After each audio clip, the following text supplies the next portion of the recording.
এজন্য আমার প্রিয় ভাইরা, মা বাবার থেকে দোয়া নেন। আব্বা আম্মা যদি আপনার জন্য দোয়া করে, আপনার দুনিয়ার জীবনটা কল্যাণময় হয়ে যাবে। আবার আব্বা আম্মা যদি আপনার জন্য বদদোয়া করে, আপনার দুনিয়ার জীবনটা জাহান্নামের টুকরায় পরিণত হয়ে যাবে। একটা ছোট্ট ঘটনা আপনাদের সঙ্গে শেয়ার করি। আব্বা আম্মার দোয়া কেমন করে কবুল হয়, আব্বা আম্মার বদদোয়া কেমন করে কবুল হয়। আল্লাহর নবীজি, বিশ্ব নবী সাল্লাল্লাহু আলাইহি ওয়াসাল্লাম বললেন, ওয়া মা সাবিরা, বনি ইসরায়েলের একজন ব্যক্তি ছিল, তার নাম হলো জুরাইস।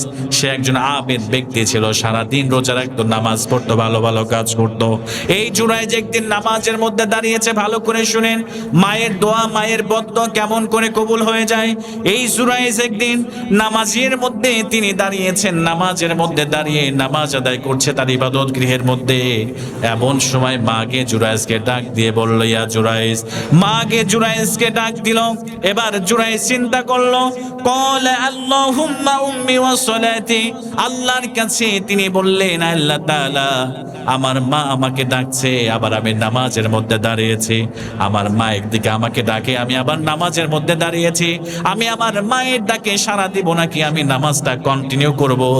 নামাজটা আমি পড়া শেষ করে তারপরে মায়ের ডাকে সাড়া দিব। এবার জুরাইস চিন্তা করলেন, আমি নামাজ পড়বো, মায়ের ডাকে সাড়া দিব না। এরপরে জুরাইস আবার নামাজ পড়তে শুরু করলেন। মা আবার ডাক দিলেন জুরাইসকে, মা আবার ডাক দিলেন। জুরাইস আবার উত্তর নিল না, তিনি নামাজ পড়তে লাগলেন। এরপরে আবার জুরাইসের মা আবার জুরাইসকে আবার ডাক দিয়ে বলেন, ইয়া জুরাইস। জুরাইসকে ডাক দেওয়ার পরে জুরাইস চিন্তা করলেন, নামাজটা তো প্রায় শেষ হয়ে গিয়েছে, নামাজ শেষ করে এরপরে আমার মায়ের ডাকে সাড়া দিব। এবার জুরাইসের মা যখন 3 বার ডেকেছে, জুরাইস উত্তর নেই নাই, মায়ের মনটা খারাপ হয়ে গিয়েছে।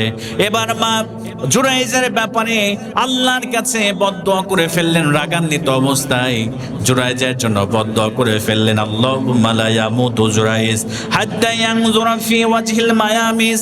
এবার জুরাইসের মা জুরাইসের জন্য বদদোয়া করে ফেললেন, আল্লাহ তাআলা, আমি জুরাইসকে ডাকলাম, 3 বার ডাকার পরে আমার জুরাইস আমার ডাকে সাড়া দেয় নাই, আমি মা কষ্ট পেয়েছি। আমি জুরাইসের জন্য বদদোয়া করলাম, এই জুরাইসকে আল্লাহ তুমি বেশ্যার মুখ না দেখায়া তুমি এই জুরাইসকে মৃত্যু দান করো না। জোরে বলেন নাউজুবিল্লাহ। এবার জুরাইসের মা এই বদদোয়া করে সেখান থেকে চলে গেল। আল্লাহ তাআলা, আমি জুরাইসকে ডাকলাম, আমার জুরাইস আমার ব্যাপারে আমার কথা শুনলো না, আমার জুরাইসকে তুমি বেশ্যা মহিলার মুখ না দেখায়া আমার জুরাইসকে তুমি মৃত্যু দিও না। জোরে বলেন নাউজুবিল্লাহ। দেখেন, মা দোয়া যদি বদদোয়া করে ফেলে সন্তানের উপরে, অসন্তুষ্ট হয়ে আল্লাহ পাক সেই দোয়াকে কেবল করে কবুল করে ফেলে। এবার কিছুদিন পরে পাশেই একটা অভদ্র একটা সুন্দরী নারী ছিল। সে চিন্তা করলো যে আমি এই জুরাইসের কাছে গিয়ে, সে প্রেম নিবেদন করলো জুরাইসের কাছে, সে হারাম সম্পর্ক করার জন্য সে বলল। কিন্তু জুরাইস, তার মধ্যে আল্লাহর ভয় আছে, সে আল্লাহকে ভয় করে, আল্লাহর ইবাদত বন্দেগী করে। সে ওই মহিলাকে বলল যে আমি তোমার সঙ্গে হারাম সম্পর্ক, আমি তোমার সঙ্গে খারাপ কোনো সম্পর্ক, আমি তোমার সঙ্গে এই আচরণ আমি করতে পারবো না। তুমি এখান থেকে তুমি চলে যাও, তুমি এখান থেকে আমার ইবাদত গৃহ থেকে তুমি বের হয়ে যাও। এবার ওই মহিলা চলে গেল।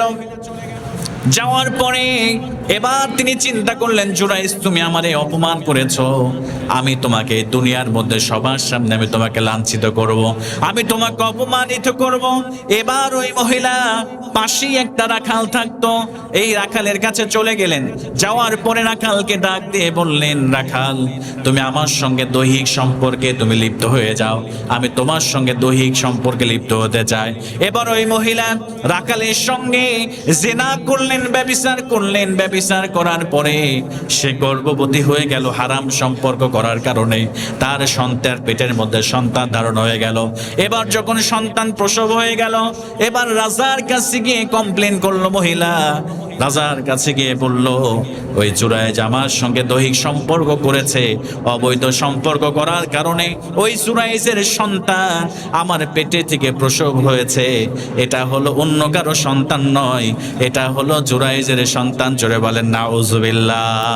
ওই মহিলা রাজার কাছে, বাদশার কাছে গিয়ে সে কমপ্লেন করলো যে আমার পেট থেকে যে সন্তান আমি প্রসব করেছি, এইটা ওই জুরাইসের সন্তান।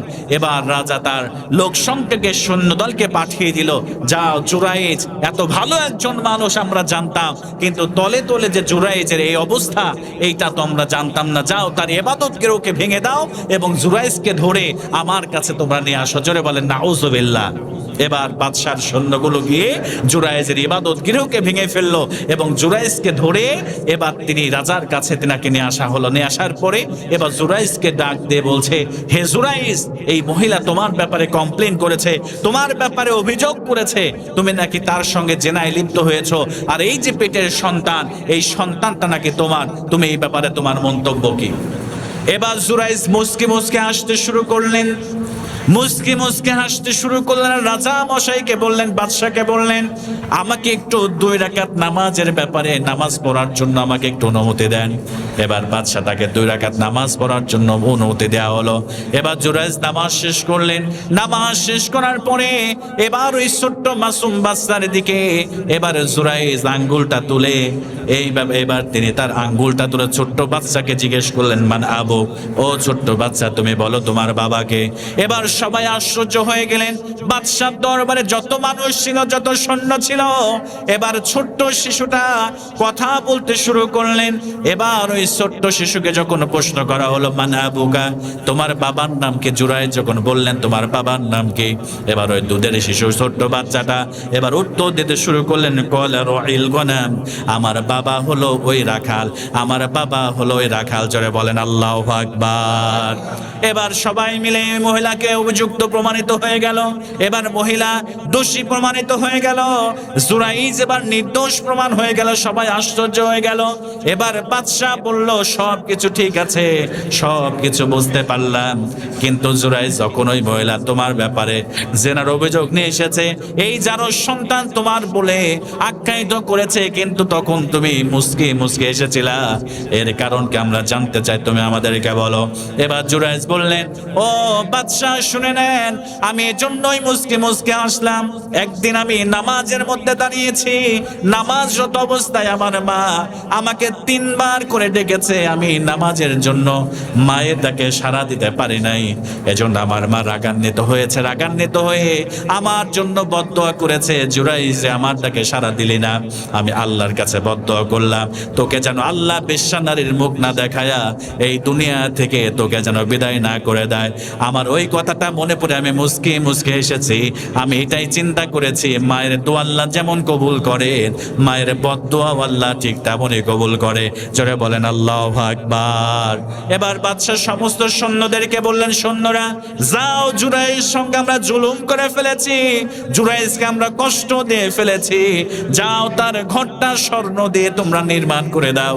এবার জুরাইজ বললেন, বাদশা আমার স্বর্ণের ঘর তৈরি করার দরকার নাই, আপনারা ভুল বুঝতে পেরেছে, আমার ঘরটাকে ভেঙে ফেলেছেন, আগের মতো যেমন করে মাটির ঘর ছিল আপনারা ঠিক তেমন করে আমার ঘরটাকে আবার মাটি দিয়ে আপনারা নির্মাণ করে দেন। জোরে বলেন সুবহানাল্লাহ। তার মানে আমরা এই ঘটনা থেকে বুঝতে পারলাম, আমার আপনার মা যদি আমার আপনার ব্যাপারে বদদোয়া আল্লাহর কাছে করে ফেলে, আল্লাহ পাক সুবহানাহু ওয়া তাআলা কিন্তু ওই বদদোয়াকে আল্লাহ পাক রব্বুল ইজ্জত ওয়াল জালাল সেই বদদোয়াকে কবুল করে নিবে। এই জন্য প্রিয় ভাইয়েরা, যাদের মা বাপ আছে, যাদের আব্বা আম্মা ইন্তেকাল করেছে, আসলে তারাই বুঝতে পারে যে মা বাপ হারানো কত যন্ত্রণা। আর যাদের মা বাপ আছে কিন্তু আমরা যারা তাদের সঙ্গে সদাচরণ করি না, তাদের সঙ্গে ভালো আচরণ করি না, আমার প্রিয় ভাইয়েরা, কলিজার টুকরো ভাইয়েরা, মা বাপের সঙ্গে সদাচরণ করবেন, মা বাপের সঙ্গে ইহসান করবেন, মা বাপের সঙ্গে উত্তম আচরণ করবেন, তাহলে আল্লাহ পাক সুবহানাহু ওয়া তাআলা আপনাকে দুনিয়াতে যেমন সফলতা দান করবে, আল্লাহ পাক সুবহানাহু ওয়া তাআলা ঠিক তেমন আল্লাহ পাক রব্বুল ইজ্জত ওয়াল জালাল আপনাকে পরকালীন সফলতা দিয়ে আল্লাহ পাক আপনাকে জান্নাত দিয়ে আল্লাহ পাক ধন্য করে দিবে। জোরে বলেন সুবহানাল্লাহ। প্রিয় ভাইয়েরা,